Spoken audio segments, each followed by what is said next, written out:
Hello friend, this is Shivani Chauhan. Welcome to easy path education. आज हम करेंगे आईटेप सेकंड सेमेस्टर के अंडरस्टैंडिंग इंडिया में उसकी यूनिट 1 को कंटिन्यू रखेंगे। सो बेसिकली आज हम बात करेंगे Jain, Buddhist and Charvaka traditions के बारे में, मतलब इनकी फिलोसफीज पढ़ेंगे।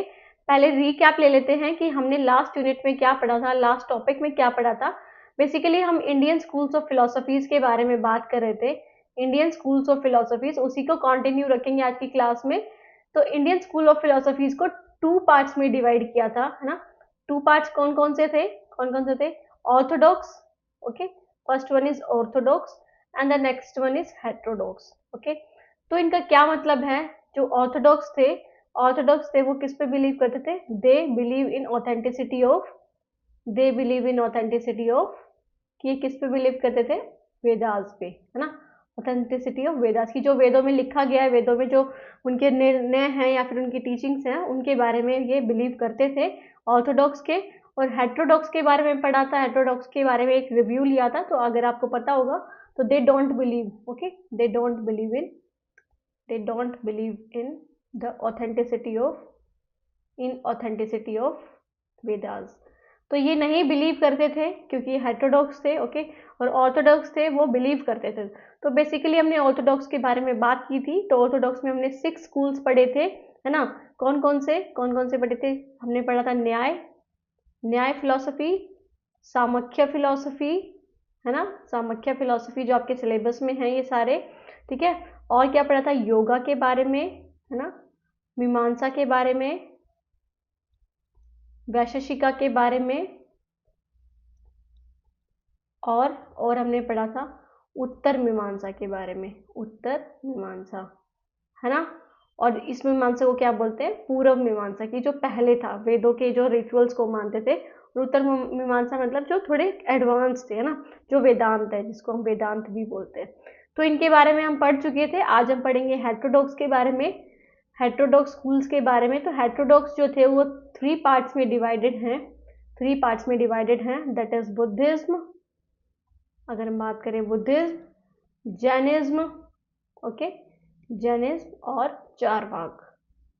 3 स्कूल्स हैं ये। बेसिकली तीनों स्कूल जो वेदों के टीचिंग्स को या वेदों को नहीं मानते हैं, इनकी खुद की अलग से प्रिंसिपल्स है, ओके। और ये गॉड पे भी विश्वास नहीं करते, they don't believe in God. So basically हम बात करेंगे जैनिज्म की। तो जैनिज्म का थोड़ा पहले से देख लेते हैं, पहले एक बार इसका ओवरव्यू कर लेते हैं कि क्या है। सो जैनिज्म बेसिकली, जैनिज्म के जो फॉलोवर्स थे या टीचर्स थे जिन्होंने जैन के बारे में बताया था, है ना, जो टीचर्स थे, प्रिंसिपल टीचर्स थे, कितने रहे हैं? वो 24 रहे हैं। 24, जिनको हम क्या बोलते हैं? तीर्थंकार, ओके। तीर्थंकार बोलते हैं हम इनके टीचर्स को, जो इनके फॉलोवर्स है या इनके जो डिसिपल्स हैं, या फिर जिन्होंने ये चलाया था, ये जो जैनिज्म रिलीजियन है, ओके। तो ये टीचर्स थे इनके, जिन्होंने ये बेसिकली बताया था, लोगों तक पहुंचाया था। सो इसमें हमें किन किन तीर्थंकार के बारे में याद रखना है? एक तो पहला, दैट इज फर्स्ट जो थे वो कौन थे? ऋषभनाथ थे। हमें 23rd याद रखना है, दैट इज पार्श्वनाथ, है ना, पार्श्वनाथ। और हमें 24th याद करने हैं, 24th याद करना है, that is Mahavira. So basically Mahavira ने ही इस सिस्टम को, जैनिज्म रिलीजन को आगे बढ़ाया था एक सिस्टमाइज्ड वे में, है ना। तो इनके बारे में पढ़ेंगे हम, जैनिज्म के बारे में पढ़ेंगे आज की वीडियो में। स्टार्ट करते हैं। सो जैनिज्म जो थे, उनका फाउंडर थे ऋषभनाथ, जो फर्स्ट तीर्थंकार थे, but historically Jainism was systematised by Mahavira, जो 24 तीर्थंकार थे, ओके। सो इनकी जो की टेक्स्ट है जिनसे हमें पता चलता है जैनिज्म के बारे में, बेसिकली उनको बोलते हैं आगमाज, है ना, आगम जिसको बोलेंगे। सो इसमें क्या लिखी हुई है? महावीरा की टीचिंग्स के बारे में लिखे, उनके प्रिंसिपल्स के बारे में लिखे, उनके रूल्स एंड रेगुलेशंस के बारे में लिखे। वो सारे जो जैन से रिलेटेड जो स्क्रिप्चर्स थे वो सारी इसमें लिखी हुई है। फिर आता है तत्वर्थ। तो तत्वर्थ सूत्र किसने लिखे था? उमास्वती ने। इसमें इन्होंने फिलोसफी की, जो ये जैन फिलोसफी है उसकी समरी दी हुई है, ठीक है, उसके पॉइंट्स दिए हुए हैं, जो इंपॉर्टेंट पॉइंट्स है उनके बारे में लिखा हुआ है। सो बेसिकली इनके जो कोर फिलोसॉफिकल प्रिंसिपल्स थे, जिनको ये मानते थे, जो इनके आइडियाज थे, है ना। तो सबसे पहले तो अनेकवाद, है ना, अनेकांतवाद, ओके। तो ये क्या था? Theory of multiple perspective. So basically ये जो थ्योरी थी इनकी, ये थ्योरी इन्होंने प्रूव की थी किसके द्वारा? इस स्टोरी के द्वारा। ये एक एलिफेंट है, एलिफेंट को खड़ा कर दिया और कुछ जो ब्लाइंड पर्सन है जिनको दिखता नहीं है उनको उसके पास लाके खड़ा कर दिया और सबको अलग अलग जगह पे बैठा दिया गया। जैसे एक को आगे, है ना, उसकी जो टस्क है उसको उसको टच करने दिया, दूसरे को उसको सूंड को, है ना, तीसरे को उसके पैरों को, है ना, और फिर ऐसे जैसे उसकी पूंछ को, और आप बोल सकते हो वॉल को, है ना, वॉल इन द सेंस की इसकी बॉडी को, और एक को इसके ईयर को टच करने दिया। तो बेसिकली क्या बोला गया इसमें कि सबके देखने का नजरिया था उस एलिफेंट का, वो सबका अलग था क्योंकि वो देख नहीं सकते थे बट उसको महसूस कर सकते थे। तो उन्होंने महसूस किया तो किसी को ये स्पीयर लगा, है ना, किसी को ये स्नेक लगा, किसी को ट्री लगा, किसी को वॉल लगा, किसी को फैन और किसी को रोप। तो सबके देखने का पर्सपेक्टिव क्या था, अलग था, सबके देखने का पर्सपेक्टिव डिफरेंट था, है ना। तो उसी को बोलते हैं Anekantavada. Okay, so reality is many sided, कि रियलिटी के मतलब हम जो सच्चाई है उसके अलग अलग साइड होते हैं, मतलब अलग अलग पर्सपेक्टिव होते हैं, सबके अलग अलग कुछ होते हैं। मतलब आप बोलते ना कि आपके लिए कुछ चीज रियल है, जरूरी नहीं कि वो दूसरे के लिए भी रियल हो, मतलब आपके लिए जो सही है वो जरूरी नहीं दूसरे के लिए भी सही हो। तो डिफरेंट पर्सपेक्टिव होते हैं, no single perspective can capture absolute truth, कि एक पर्सपेक्टिव से हम किसी को सच्चा नहीं बोल सकते, फिर सच्चाई उसको साबित नहीं कर सकते। जैसे कि ब्लाइंड मैन एंड एलिफेंट की जो स्टोरी है, each man perceive the elephant differently yet all views are partial true, और सबके जो व्यूज थे वो थोड़े थोड़े ट्रू थे, पूरी तरह से सत्य नहीं थे। ओके, ये फिलोसफी बोलती है। फिर है Syadvada. Syadvada is a theory of relativity, कि हम किसी चीज को, जो चीजें हमें नहीं पता होता, बहुत श्योर नहीं होते, तो हमें उनको क्या बोलना चाहिए, हमें मे बी करके यूज करना चाहिए, मे बी, है ना। जब हम आप श्योर नहीं हो किसी चीज के लिए तो आप उसको सैयद, सैयद एक संस्कृत वर्ड है जिसका मतलब क्या है, मे बी। ओके, तो आप बोल सकते हो कि जरूरी नहीं कि आपके पर्सपेक्टिव में वो रियल हो, पर जरूरी नहीं कि दूसरे के पर्सपेक्टिव में भी वो रियल हो या सही हो। Okay, truth depend on perspective and context, की कॉन्टेक्स्ट पे डिफर करता है truth. Does any statement about reality must include the qualifier सैयद, may be, in some respect. जैसे कि अगर आप एक बात ही बोल दो, जैसे माइन्यूट, मतलब MINUTE और MNIU, ये दोनों स्पेलिंग सेम ही है ना, बट इसका कॉन्टेक्स्ट देखा जाएगा कि कौन से वर्ड में ये यूज हो रहा है, उस तरह से फिर आप इसको प्रोनाउंसिएशन करोगे इसकी। तो एक का मतलब होता है माइन्यूट, मतलब छोटा, और एक का मतलब होता है मिनट, है ना, मिनट जो वॉचिंग टाइम होता है आपका। ओके, तो आप पर्सपेक्टिव देखोगे कि किस पर्सपेक्टिव से आप बोल रहे हो उस चीज को, ठीक है। तो शायद बोलोगे आप इस चीज को। ओके, जब आपको पता ना हो रियलिटी का, ट्रूथ का, तो आप शायद यूज कर सकते हो। A port exist from the perspective of one observer, कि एक ऑब्जर्वर जो देख रहा हो उसके हिसाब से वो पोर्ट होगा। आपने कुछ इमेजेस देखी होंगी ना, इल्यूजनरी इमेजेस जिनको बोलते हैं, है ना, इल्यूजनरी या इमेजिनरी जो इमेजेस होती है, जिसमें आपको एक इमेजेस में बहुत सारी चीजें दिखते हैं, जैसे कि किसी किसी को किसी इंसान का फेस दिख जाएगा, उसी में पेड़ होंगे, उसी में घोड़े होंगे ना। तो ऐसे करके अब हर किसी इंसान के पर्सपेक्टिव से वो कुछ और है, ठीक है। तो एक पोर्ट एग्जिस्ट करता है एक ऑब्जर्वर के पॉइंट ऑफ व्यू से, it may exist but from another it may not exist, कि दूसरे के लिए जरूरी नहीं कि वो है। ओके, तो ये सैयदवाद की थ्योरी बोलती है। उसके बाद आता है न्यायवाद। तो Nyayavada theory of partial standpoints. तो न्यायवाद क्या बोलती है, knowledge is classified into 7 types, कि नॉलेज को 7 तरह से क्लासिफाई किया गया है, 7 टाइप से, जिसको बोलते हैं सप्तभंगी न्याय। ओके, सप्तभंगी न्याय, recognising that reality can be described in multiple ways, कि जो रियलिटी है वो अलग अलग तरह से हम रिप्रेजेंट कर सकते हैं। तो उसके 7 तरीके बताए, जैसे कि ये न्यायवाद है, और जो हमने पढ़ा अनेकावाद है और सैयदवाद है। तो ऐसे करके रियलिटी के अलग अलग 7 पर्सपेक्टिव्स हैं। ओके, आपको यही लिखना है, ज्यादा इसमें नहीं डीपली जाना। ओके, फिर उसके बाद आता है Karma, Karma and birth, rebirth. तो ये कर्मा और रीबर्थ पे बिलीव करते हैं, बोलते हैं कि एवरी एक्शन हैज कार्मिक कॉन्सिक्वेंसेस, कि जैसा आप काम करोगे, जैसे आपके कर्म होंगे, वैसा आपको फल मिलेगा, वैसे आपको आगे जो फ्यूचर बर्थ है वैसा ही मिलेगा ना। So liberation, that is moksha, is achieved by removing all karma particles from the soul through ascetic practices, की आप ब्रह्मचर्य का पालन करके या फिर सारी चीजों को त्याग करके मोक्ष की प्राप्ति कर सकते हो, है ना। सारे जो कर्मा पार्टिकल्स हैं, जो आपके सारे दुष्ट कर्म हैं, या फिर जो भी आपने, मतलब सारी चीजों का आप त्याग कर दोगे, है ना, त्याग कर दोगे, सारी मोह माया को छोड़ दोगे, तो आपको लिबरेशन की प्राप्ति या मोक्ष की प्राप्ति हो जाएगी अकॉर्डिंग टू जैनिज्म। ओके, फिर उसके बाद आता है मेजर सेक्ट्स ऑफ जैनिज्म। तो अलग अलग स्कूल्स में बट गए थे, आप बोल सकते हो, या फिर अलग अलग पार्ट्स में बट गए थे जैनिज्म। फर्स्ट इज दिगंबरा जिनको बोलते हैं स्काई क्लैड, और second is Shvetambar that is white clad. Okay, तो दिगंबर क्या थे, इनका बिलीफ था कि that a true monk should renounce all possession, कि जो एक अच्छा भिक्षु होगा या फिर एक अच्छा मॉन्क होगा, है ना, अच्छा जो एक तरह से आप बोल सकते हो जो मॉन्क होते हैं इनके, है ना, तो वो क्या होंगे, वो कैसे होंगे, उनको हर तरह की पोजेशन को हटा देना है, रिनाउंस कर देना है, मतलब त्याग देना है, इंक्लूडिंग क्लोथिंग, कि उन्हें कपड़े भी नहीं पहनने, and live a life of complete detachment, की सभी मोह माया से उन्हें उनको त्याग दे देना है। तो क्या है, दिगंबराज जो होते हैं वो कपड़े भी नहीं पहनते हैं ना, तो दिगंबराज दीज सेक्ट, अगर हम श्वेतांबर की बात करें तो Shvetambar as a white cloud, ये व्हाइट कपड़े पहनते हैं ओनली, ये बिलीव करते हैं कि wearing white cloth doesn't hinder renunciation, की अगर आप व्हाइट क्लोथ पहनोगे तो उससे ऐसा नहीं होगा कि आपकी जो एक तरह से आप बोल सकते हो कि आप मोह माया में फंस जाओगे, है ना, ऐसा नहीं होगा। व्हाइट क्लोथ से आप क्या कर सकते हो, एक तरह से बिल्कुल सादा जीवन जी सकते हो उनको पहन के। ओके, सो जो दिगंबर्स थे उनके की फीचर्स क्या थे, मोंक जो है वो कोई भी कपड़ा नहीं पहनता था, जिससे वो ये सिंबलाइज करते थे कि उन्होंने कंप्लीट त्याग कर दिया है हर चीज से। They believe that women can not attend, तो इसमें विमेन का पार्टिसिपेशन नहीं होता था, विमेन को नहीं बोलते थे, तो विमेन को बोलते थे अगर उन्हें लिबरेशन पाना है तो उन्हें अगले जन्म में आदमी बन के आना पड़ेगा, तभी उनको मोक्ष की प्राप्ति हो सकती है। So they consider Acharya Bhadrabahu as a key historical figure, तो इन्होंने भद्रबाहु को इनका की हिस्टोरिकल फिगर माना, मतलब उनसे इन्होंने सीख ली इस चीज की ना। और monk and nuns wear simple white clothes, ropes जो जिसको हम क्लोथ बोलते हैं, तो इसमें ये बिलीव करते थे श्वेतांबर व्हाइट क्लोथ्स में विमेन अटेन कर सकते हैं लिबरेशन, है ना। दे फॉलो द आगम्स को फॉलो करते थे, जिसमें बुद्धिस्ट की टीचिंग्स जो लिखी हुई है, believe to be the preserve teaching of Mahavir, जिसमें महावीर की टीचिंग लिखी हुई है जो उन्होंने सिखाया था प्रिंसिपल्स उनके। So the sect traces its origin to Acharya Sthulabhadra, तो इन्होंने स्थूलभद्र को अपना एक तरह से गुरु माना हुआ है कि उनके उस पे रास्ते पे चल रहे हैं, है ना।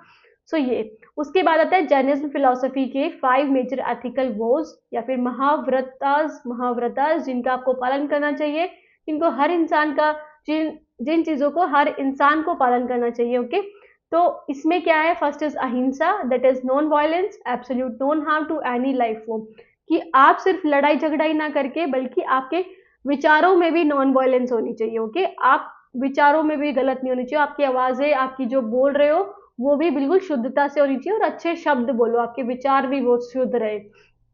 सत्य that is truthfulness, speak truth without harm, की सत्य बोलो पर किसी को नुकसान मत पहुंचाओ, है ना, तो सत्य के रास्ते पर चलो।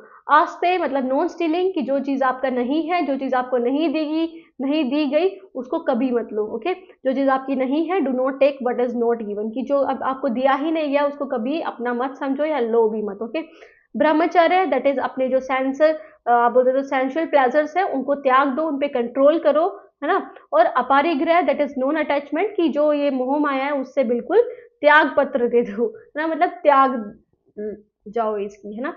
तो रिनाउंसिएशन ऑफ मटेरियल पोजेशंस, की जो भी मटेरियलिस्टिक चीजें हैं जैसे पैसा, गाड़ी, बंगला, है ना, तो इन सब चीजों को त्याग देना। ओके, ये इनके 5 क्या थे, 5 मेजर एथिकल वॉल्स थे। सो मेजर थिंकर्स कौन होते हैं इसमें, महावीर जो फाइनल तीर्थंकर थे, सिस्टमाइज्ड जैनिज्म को सिस्टमाइज किया था इन्होंने, है ना, एक तरह से कुछ रूल्स रेगुलेशंस बना दिए गए थे जिसपे लोग फॉलो करते हैं आज भी। भद्रबाहु प्रिजर्व जैन स्क्रिप्चर, इन्होंने जैन स्क्रिप्चर को क्या कहता है प्रिजर्व करके रखा था। बेसिकली भद्रबाहु जो थे वो चंद्रगुप्त मौर्य के टीचर भी रहे हैं, है ना, चंद्रगुप्त मौर्य के टीचर भी रहे हैं। इन्होंने उनको जैनिज्म की फिलोसफीज बताई थी, उनकी टीचिंग्स बताई थी। Okay, Haribhadra developed Jain logic and epistemology, तो इन्होंने इसके बारे में लॉजिकल चीजें बताई थी हरिभद्र ने, और क्या ज्ञान है क्या नॉलेज है उसके बारे में भी इन्होंने बताया था, थ्योरी ऑफ नॉलेज भी दी थी। उमास्वती तत्वर्थ सूत्र की ऑथर थी, जिसमें क्या लिखा था, समरी ऑफ जैनिज्म, है ना, जैनिज्म टीचिंग की या जैनिज्म के प्रिंसिपल की समरी लिखी गई थी। ओके, किसमें, ऑथर इसमें तत्वर्थ सूत्र में। ओके, तो ये था जैनिज्म के बारे में जो आपको पता होना चाहिए as exam point of view, वैसे भी, है ना। सो उसके बाद है Buddhism is the middle path and 4 noble truth, तो बुद्धिज्म इज द, कौन फाउंडर थे इसके बुद्धिज्म के, सिद्धार्थ गौतम, इनको बुद्ध के नाम से जाना जाता है ना।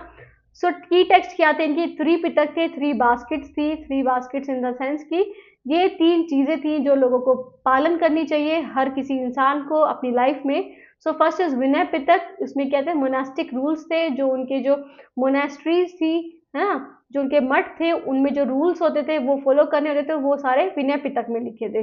सुत पिटक की बात करें तो टीचिंग ऑफ द बुद्धास लिखी हुई थी इसमें, कि बुद्धास की जो टीचिंग्स थी, उनके प्रिंसिपल्स थे, वो सारी किसमें लिखी थी, सुत पिटक में लिखी थी। फिर है अभिधम पिटक, दैट इज फिलोसॉफिकल एनालिसिस, की जो फिलोसफीज थी उनके उनसे रिलेटेड और जो लोगों ने फिलोसफीज दी, है ना, अपने विचार रखे, तो वो सारी चीजें अभिधम पिटक में थी। Okay, so other important text कौन से हैं इसके, धम्मपद, है ना, Dhammapada versus on Buddhist ethics की जो गाथाएं हैं, है ना, बुद्धिस्ट एथिक्स पे, वो सारी धम्मपद में लिखी है। महायान सूत्र में लोटस सूत्र, हर्ट सूत्र, डायमंड सूत्र और विमल विमल कीर्ति सूत्र। ओके, तो इन सब चीजों के बारे में महायान सूत्र में लिखा हुआ है। बेसिकली जो टीचिंग्स थी, है ना, जो टीचिंग्स थी वो सारी इसमें लिखी हुई है। ओके, इन सूत्र में।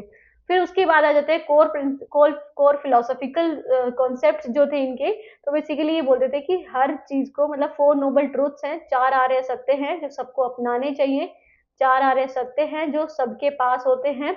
ओके, सो पहला तो दुख की, लाइफ इज सफरिंग, की जो हमारा दुख है वो सफरिंग से भरा हुआ है, वो कष्टों से भरा हुआ है। समुदाय इज सफरिंग एज अ कोज, और हर सफरिंग की, हर दुख का कोई कारण है, हर दुख का कोई कारण है ना, कारण है। तो डिजायर एंड इग्नोरेंस, है ना, जो हम किसी चीज की इच्छा करते हैं ना, और इग्नोरेंस, हमें कोई इग्नोर कर देता है या हम किसी को इग्नोर कर देते हैं, तो उससे हमारे अंदर दुख आता है, तो वो एक तरह से कोज है ना। निरोध क्या है, सफरिंग हैज कैन एंड, जो आपका दुख है वो खत्म हो सकता है, दुख क्या है, खत्म हो सकता है। अब उस दुख को खत्म करने के लिए जो इन्होंने पाथ दिए थे या रास्ते बताए थे, उनको मग बोलते हैं, या फिर 8 fold path lead to cessation of suffering, कि आप अपनी सफरिंग को बिल्कुल खत्म कर सकते हो by by following these by following these 8 fold path, है ना। तो 8 फोल्ड पाथ कौन कौन से हैं, इधर मैंने इनको क्या किया है, इनको पार्ट्स में डिवाइड कर दिया ताकि आप इजीली याद कर सको। बाकी आप मेरी शॉर्ट वीडियो भी देख सकते हो इससे रिलेटेड, इसमें मैंने ट्रिक बताई हुई है आपको कि आपको 8 फोल्ड पाथ कैसे याद करना है, बहुत ही इजी और बहुत ही इंटरेस्टिंग ट्रिक है। ओके, सो बेसिकली हम पढ़ते हैं इसके बारे में। तो विजडम से रिलेटेड, मतलब जो ज्ञान से रिलेटेड जो चीजें थी, नॉलेज से रिलेटेड, है ना, वो क्या थी, right view and right intention, कि आपके देखने का नजरिया भी अच्छा होना चाहिए, है ना, और राइट इंटेंशन, हमेशा बिल्कुल सही विचार रखो अपने मन के, है ना। फिर एथिकल कंडक्ट क्या है, कि आपको अच्छा बोलना है, राइट मतलब सम्यक बोलेंगे यहाँ पे, राइट को सम्यक, स्पीच मतलब आपकी बोली, आपकी जो आवाज है वो, अच्छे कर्म करो, अच्छा जीवन बिताओ, मतलब सादा जीवन बिताओ। ओके, फिर मेंटल डिसिप्लिन, दैट इज समाधि, आपको समाधि कैसे मिल सकती है, इन द सेंस की आपको लिबरेशन या मोक्ष कैसे मिल सकता है। ओके, तो राइट एफर्ट के साथ, राइट माइंडफुलनेस के साथ और राइट कंसंट्रेशन के साथ। तो बेसिकली ये 8 फोल्ड पाथ थे जिनको फॉलो करके आप अपनी सफरिंग्स को एंड कर सकते हो, सफरिंग्स का एंड कर सकते हो, मतलब उनको खत्म कर सकते हो, है ना। इन 8 फोल्ड पाथ को अगर आप अपने जीवन में उतारोगे तो आप रियलिटी में इनको बिल्कुल एंड कर दोगे, अगर ये सारी चीजें आपके लाइफ में रहेंगी तो। ओके, फिर उसके बाद आता है इनके जो डॉक्ट्राइन्स है, डॉक्ट्राइन्स ऑफ अनथ, है ना, no self. Okay, so unlike Hinduism and Jainism, Buddhist reject the concept of an eternal soul. तो इन्होंने किसको रिजेक्ट कर दिया था, बुद्धिज्म ने आत्मा को, है ना, कि आत्मा नहीं होती कुछ भी। So instead it teaches Anant, that is known self, the idea that the self is an illusion composed of 5 aggregates, कि हम क्या है, हम नोन सेल्फ है, मतलब हम कुछ है ही नहीं, है ना, नोन सेल्फ है। The idea that the self is an illusion, एक इल्यूजन है, एक मोह माया है ये। तो ये 5 एग्रीगेट्स या 5 स्कंद से मिलके बना है, that is rupa, that is physical body, आपकी सेंसेशन, दैट इज वेदना, आपकी feelings, perception, that is sanna, that is recognition of objects, कि आप किसी ऑब्जेक्ट को कैसे पहचान रहे हो।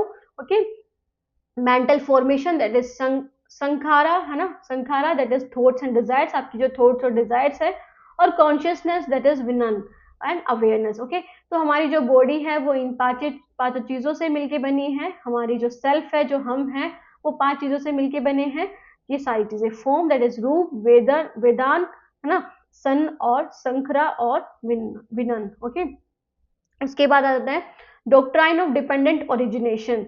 सो पत्रियत समुत्पद, है ना, पत्रियत समुत्पद। ओके, सो ये क्या है, everything exist in dependence on something else, nothing has independent existence. तो ये बिलीव करते हैं कि हर किसी का किसी ना किसी से डिपेंडेंसी है ना, हर चीज किसी ना किसी तरह से एक दूसरे से डिपेंडेंट है, कोई भी इंडिपेंडेंट नहीं है। ओके, निर्वाण, इन्होंने लिबरेशन को, लिबरेशन मतलब मोक्ष को, इन्होंने निर्वाण के नाम से बोला था, the cessation of desire, suffering and rebirth through enlightenment, कि आप एनलाइटमेंट के थ्रू एक तरह से मोक्ष की प्राप्ति कर सकते हो, आप समाधि की तरफ बढ़ सकते हो, है ना, जो सबसे एंड जो लेवल होता है कि आप उससे डिजायर, जो आपकी डिजायर्स है उससे खात्मा पालोगे, या फिर उस वो आपके मन में नहीं रहेंगी, सफरिंग्स नहीं रहेंगी, रीबर्थ मतलब आप बिल्कुल मोक्ष की प्राप्ति में चले जाओगे। ओके, ये सो इनके जो मेजर बुद्धिस्ट स्कूल्स थे वो कौन से, थेरावाद, महायान, वज्रयान, है ना। थेरावाद ओल्डेस्ट स्कूल है, स्ट्रिक्ट मोनास्टिक डिसिप्लिन को फोकस करते हैं। Mahayana is emphasis compassion, Buddhist Bodhisattva, है ना, बोधिसत्व आइडल को फॉलो करते हैं। फिर है Vajrayana, that is Tibetan Buddhism, तांत्रिक प्रैक्टिसेस एंड रिचुअल्स को फॉलो करते हैं वज्रयान। ओके, वज्रयान जो तिब्बतन बुद्धिज्म है, जो तिब्बत में जो बुद्धिज्म माना जाता है ना, वो इसको फॉलो करते हैं, तांत्रिक प्रैक्टिसेस एंड रिचुअल्स को। ओके, फिर है मेजर थिंकर्स, तो मेजर थिंकर्स इससे थे गौतम बुद्ध, जो इसके फाउंडर ही थे, टॉट द मिडिल पाथ, आपको एक मध्य रास्ता बताया था कि आप कैसे मोक्ष की तरफ जा सकते हो, है ना, कैसे चार सत्य बताए थे, चार सत्य को, जो आपकी जो सफरिंग है वो कैसे रिमूव हो सकती है, कैसे 8 फोल्ड पाथ से रिमूव हो सकते हैं, उन सब चीजों के बारे में बताया था। नागार्जुना जो मध्यमक स्कूल डेवलप किया था, develop the doctrine of emptiness, कि सारी चीजें एक दूसरे से डिपेंड है, सारी चीजें एक दूसरे से डिपेंडेंट है, कुछ भी चीज इंडिपेंडेंट नहीं है। ओके, फिर है असंग एंड वसुबंधु, तो ये योगाचार स्कूल से थे, introduce the theory of consciousness only, है ना, तो इन्होंने कॉन्शियसनेस ओनली की थ्योरी दी थी। ओके, किसने, असंग एंड वसुबंधु ने। ओके, तो ये था किसके बारे में, बुद्धिज्म के बारे में। उसके बाद हम आते हैं चारवाक के बारे में। Charvaka is related to materialism and hedonism. Okay, तो Charvaka philosophy is the best philosophy, if you have not listen about this yet, अगर आज आप सुनोगे तो आपको बहुत अच्छा लगेगा ना। तो चारवाक फिलोसफी बेसिकली बोलती है, अगर मैं शॉर्ट में बताऊं, कि मौज करो, मस्ती करो, कल देखी जाएगी ना, मतलब वो चिंता करते ही नहीं है किसी भी चीज की। उनका बस ये है कि अगर तुम्हें कुछ चीज चाहिए ना तो उधार लेके कर लो, मतलब पर अपनी इच्छाओं को कंप्लीट करो, है ना, जैसे आपको खाना चाहिए, आपको बंगलो चाहिए, कैसे भी करो पर कर लो, है ना। तो इन सब चीजों पे ये बिलीव करते थे। सो इनके एट्रीब्यूटेड थे, जो इन्होंने जिन्होंने दी थी वो थे चारवाक और बृहस्पति, है ना। सो इन्होंने बोला नो सर्वाइंग, इनके बारे में कुछ है नहीं, टेक्स्ट नहीं है, known through critics in Buddhist and Hindu writing, कि न्याय और वेदांत स्कूल से हमें पता चलता है कि एक चारवाक फिलोसफी भी थी, तो इनके बारे में ज्यादा कुछ लिखा नहीं हुआ। ओके, तो कोर फिलोसफिकल कॉन्सेप्ट क्या है इनके, मेटेरियलिज्म, की मेटेरियलिज्म पे बिलीव करते हैं, लोकियत फिलोसफी पे, है ना। So reality is made up of 4 elements, इन्होंने 4 एलिमेंट्स की बात की थी, है ना, earth, water, fire and air, no ether, की आकाश या सोल नहीं होता कुछ भी, बस हमारी जो बॉडी है या रियलिटी है वो इन चारों चीजों से मिलके बनी है। नो सेपरेट आत्मा और पुरुष, की कोई सेपरेट आत्मा या पुरुष नहीं होती, हमारी बॉडी ही हमारी आत्मा होती है, हम ही गॉड होते हैं ना, बोलते हैं ना अपनिच भगवान है। तो उसी तरह से, मतलब इसी तरह से ये थ्योरी बनाई गई थी चारवाक की, कि आप जो करना चाहते हो वो करो, अपना जो आपकी जो इच्छाएं हैं वो कंप्लीट करो। मेटेरियलिस्टिक वर्ल्ड को फोकस किया था इन्होंने, कि धन कमाओ, पैसे कमाओ, है ना, या फिर जमीनें खरीदो, बिल्डिंग्स बनाओ, तो उन सब चीजों पे फोकस किया था। Rejection of Karma and rebirth, तो इन्होंने बोला कि ऐसा कुछ नहीं होता कि कर्मा कुछ होता है, रीबर्थ कुछ होता है, no life after death, human consciousness ceases after death, कि ह्यूमन की जो कॉन्शियसनेस है, कि उनकी चेतना है वो खत्म ही हो जाती है, उसके बाद कुछ एग्जिस्ट नहीं करता। हेवन एंड हेल्स आर मिथ, की जो हमें बोलते हैं ना स्वर्ग और नरक, ये सिर्फ मिथ हैं, लोगों की अवधारणाएं हैं, ऐसा कुछ नहीं है, सिर्फ लोगों को कंट्रोल करने के लिए बनाई गई है, कि वो कुछ बुरे काम ना करें या गलत काम ना करें। ओके, इसलिए ये बनाई गई है। सो ये जिनकी जो एपिस्टेमोलॉजी थी, मतलब थ्योरी ऑफ नॉलेज थी, उन्होंने बोला था एक्सेप्ट ओनली डायरेक्ट परसेप्शन, कि जो तुम्हें दिख रहा है ना, जो तुम परसेप्ट कर रहे हो, जो तुम्हें दिख रहा है ना, जो तुम प्रत्यक्ष आपको दिख रहा है, वो ही नॉलेज है, वो ही वैलिड नॉलेज है। उसके अलावा जो आपके अनुमान है, आपकी टेस्टिमनी है या फिर कंपैरिजन है, वो कुछ भी नॉलेज नहीं है। तो इन्होंने सिर्फ एक ही को टूल माना है एज अ वैलिड नॉलेज, एक ही चीज को, दैट इज परसेप्शन। ओके, सिर्फ परसेप्शन को ही माना as a valid knowledge. So hedonism, that is enjoy life here and now, कि अभी करो, मतलब आपकी लाइफ है, आप उसको एंजॉय करो, अभी करो, अगला कोई जन्म नहीं होता। So eat drink and be merry, मतलब यवत जीवत सुखम जीवत, है ना, यवत जीवत सुखम जीवत, कि आप क्या करो, खाओ पियो और सुखी जियो, बिल्कुल, है ना। The goal of life is pleasure, कि आपको खुशी मिलनी चाहिए, बस ये इनका एक तरह से बोल सकते हो आप गोल था, है ना। तो morality and ethics are social construct not divine commands, कि जो मोरालिटी और एथिक्स है वो सोशली कंस्ट्रक्ट करी गई है, मतलब लोगों ने ही बनाई है, कोई डिवाइन नहीं है, कोई भगवान नहीं है, कुछ नहीं है, ऐसा इन्होंने माना है कि कोई डिवाइन कमांड नहीं है, सिर्फ लोगों ने ही बना रखी है ताकि लोग बुरे काम ना करें। ओके, तो इनके मेजर थिंकर्स कौन थे, Charvaka, that is Brihaspati, propose materialistic ideas, and Jayarashi Bhatt, है ना। तो ये दोनों थे इनके मेजर थिंकर। ओके, तो अगर हम इनका कंपैरिजन करें एक तरह से शॉर्ट में, जो आपको लिखना चाहिए अगर आपके पेपर में बुद्धिज्म, जैनिज्म और ये चारवाक फिलोसफी आई, तो आप इसको जरूर लिख के आइएगा, टीचर पे अच्छा इंप्रेशन जाता है और आपकी नॉलेज भी इंक्रीज होगी, है ना। तो जैनिज्म ट्रेडिशन है, महावीर इनके फाउंडर थे जैनिज्म रिलीजन के। अनेकतवाद, है ना, अनेकांतवाद और कर्मा पे इन्होंने फोकस किया था, कि जैसे कर्म करोगे वैसे आपको फल मिलेगा, वैसे आपका दूसरा जन्म होगा, ऐसा इन्होंने बोला था। नो क्रिएटर, की गॉड नहीं होता, है ना, नो क्रिएटर, किसी ने भी हमें नहीं जन्म दिया, हम खुद हमारे कर्मों की वजह से आए, इटर्नल सोल पे फोकस करते हैं ये, है ना। हमारी जो अंदर की जो आत्मा है उसको शुद्ध रखो, उसको स्वच्छ रखो, विचारों में अच्छी अच्छी क्या लाओ, अच्छे गुड हैबिट्स लेकर आओ अपने विचारों में। ओके, ठीक है, लिबरेशन थ्रू नॉन वायलेंस, और आपको जो गोल है, अच्छा इसमें जो गोल है, या फिर आप बोल सकते हो लिबरेशन, जैनिज्म में लिबरेशन को क्या बोला गया है, केवल्या, केवल्य। ओके, कैवल्या बोल सकते हो आप, कैवल्या बोला गया इसमें लिबरेशन को। और अगर बुद्धिज्म की बात करें तो निर्वाण बोला गया। ओके, सो महावीर ने बोला था लिबरेशन आपको नॉन वायलेंस से मिलेगी, है ना, नॉन वायलेंस के थ्रू, कि आप अपने विचारों में भी शुद्धता रखो और अपने लड़ाई झगड़ा भी ना करो, है ना।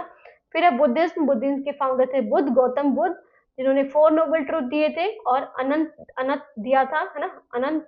और इन्होंने बोला था कि नो क्रिएटर, कोई क्रिएटर नहीं है हमारा, just like Jainism. No permanent self, कि हम परमानेंट नहीं है ना, हमारा जो सेल्फ है, हमारी जो आइडेंटिटी है वो परमानेंट नहीं है, हम आज कुछ है तो कल कुछ और होंगे। ओके, तो हम डिपेंडेंट है एक दूसरी चीज पे, है ना, हम अकेले नहीं है, हम इंडिपेंडेंट नहीं है, हम क्या है, हम डिपेंडेंट है। ओके, निर्वाण, इन्होंने बोला था निर्वाण हमें मिल सकता है जब आप सफरिंग्स का, जो आपके दुख है, जो किसकी वजह से आ रहा है, आपके डिजायर्स की वजह से, इग्नोरेंस की वजह से, वो सब अगर आप उन सब का त्याग कर दोगे तो आपको निर्वाण की प्राप्ति होगी, या फिर लिबरेशन की प्राप्ति होगी, है ना, मोक्ष की। फिर आता है चारवाक, चारवाक चारवाक ने दिया था, या बृहस्पति जी ने बोलते हैं, मेटेरियलिज्म और हेडोनिज्म पे फोकस करते हैं, कि जो मोह माया है उन पे फोकस करते हैं, बोलते हैं हाँ ऐसी चीजें हैं। और हेडोनिज्म की अपनी लाइफ को बिल्कुल अच्छे से जियो, खुशी से जियो, कि यही लाइफ है और इसी को एंजॉय करो। तो इन्होंने बोला था कि कोई गॉड नहीं होता, ऐसा कुछ नहीं होता कि कोई हेवन है, कोई हेल है, कोई नरक है, कोई स्वर्ग है। इन्होंने सोल पे भी बात नहीं की कि कोई आत्मा भी है, इन्होंने साफ मना कर दिया। इन्होंने बोल दिया जो हमारा शरीर है, या फिर हमारा जो अर्थ है, या फिर आप बोल सकते हो हमारा जो यूनिवर्स है, 4 एलिमेंट से मिलकर बना है, जिसमें इन्होंने सोल को एक्सक्लूड कर दिया। Okay, enjoyment in his life is the goal of Charvaka philosophy. इनको ये नहीं था कि कोई लिबरेशन की प्राप्ति होनी चाहिए, कोई मोक्ष की प्राप्ति होनी चाहिए, इन्होंने बोला सिर्फ अपने लाइफ को एंजॉय करो जैसे करना आपको। ओके, तो ये कुछ फिलोसफीज थी, बहुत ही आसान, बहुत ही इंटरेस्टिंग फिलोसफीज मानी जाती है तीनों। दैट इज जैनिज्म के बारे में बात की हमने, बुद्धिज्म के बारे में बात की, है ना, और चारवाक के बारे में बात की। ओके, तो हमें हमेशा, अगर आप यूजीसी नेट की बात करो तो यूजीसी नेट में हमेशा इन तीनों फिलोसफी से रिलेटेड क्वेश्चन आते हैं। ऐसा कोई पेपर नहीं है जहाँ पे आपको इन तीनों से रिलेटेड क्वेश्चन नहीं मिलेंगे। तो आपके यूजीसी नेट के लिए तो इम्पोर्टेंट है ही, और आप अगर आप बात करो, अगर आप अपनी आई टेप की बात करो, तो पक्का इनमें से किसी एक से या किसी भी 2 से क्वेश्चन जरूर आएगा। तो इसे जरूर पढ़ के जाना, इंपॉर्टेंट है, मोस्ट इंपॉर्टेंट लिख लो इसे, है ना, क्योंकि बहुत इंटरेस्टिंग है, आपको इजीली याद हो जाएगा इसके बारे में। सो स्टूडेंट्स, ये थी क्लास। कोई डाउट, कोई भी क्वेरी हो बता सकते हैं कमेंट सेक्शन में। कमेंट सेक्शन में नहीं बता सकते तो इंस्टाग्राम पे आप डीएम कर देना मुझे, उसका लिंक आपको डिस्क्रिप्शन बॉक्स में मिल जाएगा। और फिर चैनल, अगर आपको मतलब आपको मेरी वीडियो पसंद आई हो तो उसको लाइक तो जरूर ही करना, और चैनल को सब्सक्राइब करना अगर अभी तक नहीं किया है तो। Thank you so much for watching the video. Okay, bye, take care.